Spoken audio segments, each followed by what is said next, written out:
Hi friends, இப்போ நம்ம பார்க்க போகிறது வறுத்தரிசி உருண்டை எப்படி செய்யணும்னு பார்க்கலாம். வாங்க ஃப்ரெண்ட்ஸ், அதுக்கு தேவையான அளவு 1 கிளாஸ் அரிசி. கேஸ் பற்ற வச்சுக்கலாம் ஃப்ரெண்ட்ஸ். இப்போது வெள்ளம் பாகம் காய்ச்சிக்கலாம் ஃப்ரெண்ட்ஸ். வெள்ளம் பாகத்துக்கு 1 கிளாஸ் தண்ணி. ஏலக்காய் வேணும்னா ஆட் பண்ணிக்கிங்க ஃப்ரெண்ட்ஸ், இன்னும் ஸ்கிப் பண்ணிடுங்க.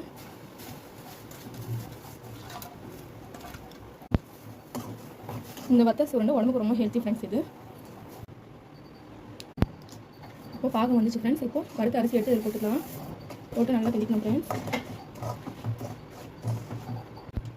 இப்போ வறுத்த அரிசியை வெள்ளத்து கூட ஆட் பண்ணிவிட்டு நல்லா கிண்டி விட்டுக்கலாம் ஃப்ரெண்ட்ஸ்.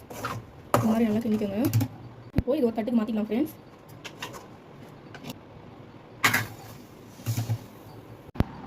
இப்போ இதில் லைட்டாக ஃபேன் பத்தில் ஆற வச்சுட்டு உருண்டை பிடிக்கலாம் ஃப்ரெண்ட்ஸ். இப்போ இந்த வறுத்தரிசி உருண்டை ரெடி ஆச்சு ஃப்ரெண்ட்ஸ். ஈவினிங் ஸ்நாக்ஸை கூட உங்கள் பசங்களுக்கு கொடுங்க, ரொம்ப ஹெல்த்தியானது.